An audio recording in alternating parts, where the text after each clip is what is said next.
कैसा दिलीप भाव? हाय, कैसा है मनीष? बस बढ़िया। गुड गुड, आजा। फ्लावरिंग से छोटा ये आना शुरू हो गया, वो मैं आपको बता सकता हूँ। कई जगह पे आप देख सकते हैं कि उसको अभी छोटा दाना उसको फॉर्म होने लगा है। इसी सबसे पहला शुरू हो जाता है देवगढ़ से।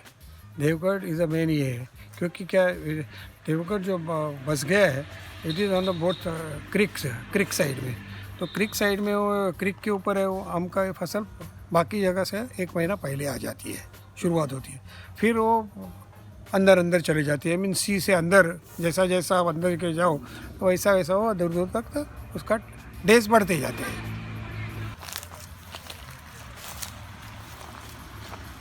फर्क है, देवगढ़ जो कातल मीन पत्थर के ऊपर बनेला ट्री है देवगढ़ का, उधर पत्थर है। और बाकी जगह का कोंकण में है that is on a red stone, that is a चिरा बोलते हैं या लैटरल स्टोन बोलते हैं, उसके ऊपर का है। तो एक कौन सा पत्थर का ऊपर आखिर में ज़मीन का जो इंग्रेडिएंट है, ज़मीन के अंदर क्या है, वो उसके टेस्ट के ऊपर फ़र्क करता है। There is nothing like that. Deogarh का बहुत ही सुंदर है और ऐसा कुछ नहीं है। आप टोटल कोकण बेल्ट में आ जाओ, कोकण बेल्ट में आपको ये आम का टेस्ट मोर और लेस सेम। आपको अगर ऐसा करना है तो हर झाड़ टू झाड़ एक ही फार्म का, एक झाड़ का और दूसरे झाड़ का, इसमें भी फ़र्क आपको टेस्ट में आ जाएगा, और वो आएगा ही। क्यों ऑर्गेनिक के पीछे इतने लोग पागल क्यों हैं? देखो, पहले बात है ऑर्गेनिक खाने का, उसकी खुशबू टेस्ट वो कुछ अलग ही है। वो खाने के लिए उसको you can not describe it, but when you खाता है तभी आपको फील होता है यस दे ऑर्गेनिक का एक अलग ये है। दूसरी बात हेल्थ कंसर्न, कितना भी करो अनऑर्गेनिक, आप उसके ऊपर जितनी दवा वापरोगे उसका ये अंदर उसका उतर जाएगा ही ना। ये कुछ भी चीज़ लाइफ में फुकट नहीं मिलती है। अब इनऑर्गेनिक और उसके ऊपर मारो तो इनऑर्गेनिक का कंटेंट कुछ भी है जो अंदर जाएगा एंड विच इज़ हार्मफुल। जैसे फॉर एग्जांपल केला कोई 3 मिनट लगे पकाते हैं, या आम वैक्सिंग करके देते हैं सब। तो इसका तो आपके ऊपर कुछ ना कुछ तो इफेक्ट होएगा ही ना। It is not that inorganic जो वापरता है it's not free, but organic it's a natural है। तो उसका बॉडी के ऊपर कुछ नहीं, कोई nature never gives you anything bad which will effect on your body. Organic way से करते हो तो क्या इससे हमारा आम महंगा आएगा ऐसा लग रहा है आपको? ऑफ कोर्स ये थोड़ा ये है कि ये इसमें महंगा प्रोसीजर है ये थोड़ा, समझा ना। इसमें से यील्ड के ऊपर कुछ ज़्यादा फर्क गिरता नहीं है, बट प्रोसेस का महंगा है। बाकी ये सब बनाना वगैरह है, इसका ज़्यादा ये कॉस्ट है। अभी ऑर्गेनिक का है, क्योंकि जब तक क्या होता है इसका हमारा बढ़ता नहीं है। सब लोग अभी करने हैं, थोड़े लोग कर रहे हैं, यही जब सब लोग करने लगेंगे तो नेचुरली बढ़ तो ज़्यादा डिमांड होएगा तो सस्ता होएगा ना। हाँ, एक ऑर्गेनिक का बॉटल ले तो एक 800 रुपया लीटर गिर रहा है ना, वही अगर प्रोडक्शन उन लोग का डबल दे करके ट्रिपल कर दे रहे तो वही बॉटल आपको 300 रुपये में आ जाएगा ना। दैट्स फ़र्क है।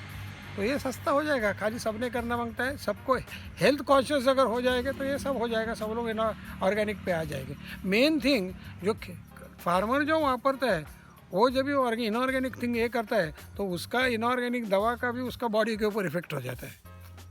वो कितना भी मास्क लगावे कुछ भी लगावे तो उसका स्किन को थोड़ा तो जाता है, लगता है, कुछ होता है, इनहेलिंग में जाता है। क्योंकि आपने उसको स्प्रे करने के बाद इनऑर्गेनिक थिंग झाड़ के ऊपर स्प्रे करने के बाद इट इज़ नॉट कि इमीडिएट ज़मीन पे आता है, वो हवा में तैरते रहता ही है। एंड दैट इनहेलिंग करते समय अंदर पेट के अंदर ही जाता है, which is bad for the health.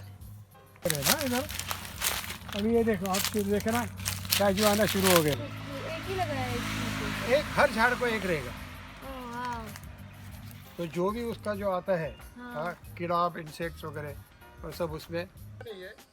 घर छोड़ता नहीं है, लेकिन ये हम जिधर जाएगा उसके साथ, स्पेशली वो लेडी के साथ तो इतना है उसका अटैच। बायोफिट स्टीम रिच है। दिस इज फ्लावरिंग को प्रोटेक्ट करने के लिए वापरा जाता है। दिस इज ऑर्गेनिक, ये पूरा ऑर्गेनिक है? पूरा ऑर्गेनिक। अभी now this 1 litre bottle is about 750 rupees, या उससे भी ज़्यादा होएगा, वो पता नहीं। इसका कॉस्ट देख 1700 रुपये है। नहीं ना, ये कोई वापरते नहीं है, थोड़ा कॉस्ट होने से। लेकिन लॉन्ग रन में ये सब चीज़, ये क्या है डब्बे? ये दिस ऑल ऑर्गेनिक।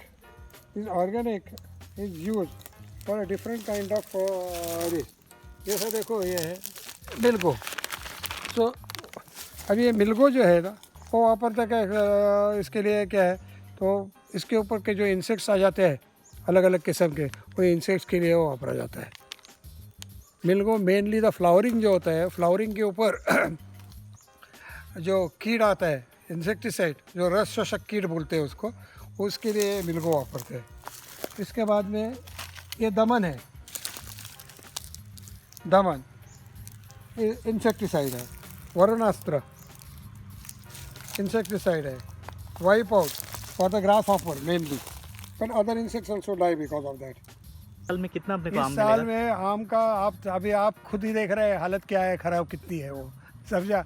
नेचर को तो कुछ कर नहीं सकता है. अभी नेचर ने बहुत धक्का दिया है. जनवरी तक हमको बारिश था इधर क्या करेगा. बारिश ने ख़राब कर दिया. बीच में फिर वापस वो स्टॉर्म आ गया उसका जो क्लाइमेट चेंज आ गया उसके लिए ऐसा हम लोग को एवरेज साल में 4 डजन वाला 500 से 600 पेटी आराम से मिलता है. यानी अपने को 4-5 हफ्ते निकल जाएंगे अपने. हाँ आराम से. मैं क्योंकि अपन 100 उससे ज़्यादा मंगाएंगे. होगा. कभी कभी हम लोग ने 900-1000 पेटी तक निकाला है बट एवरेज तो 500-600 पेटी मिलना ही मांगता है. बट ये बार लगता नहीं है. ये बार तो यील्ड हमको दिखता है 30% होएगा. 30-35%. ये वाइट जो है ना this is a kind of algae grows on a tree. This shows that this tree algae grows only where there is no pollution. Only in pollution free places this algae grows on the tree. You'll see this, find out this in the jungles and all, where the thick jungles where there is no pollution at all. But here we are not using any inorganics and all. That is why.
इस बार आम खिलाएंगे हाँ. आपके farm से तो उनको क्या कहना है? खाओ सुखी हो जाओ फिर देखो कैसा है इसका टेस्ट है क्या है.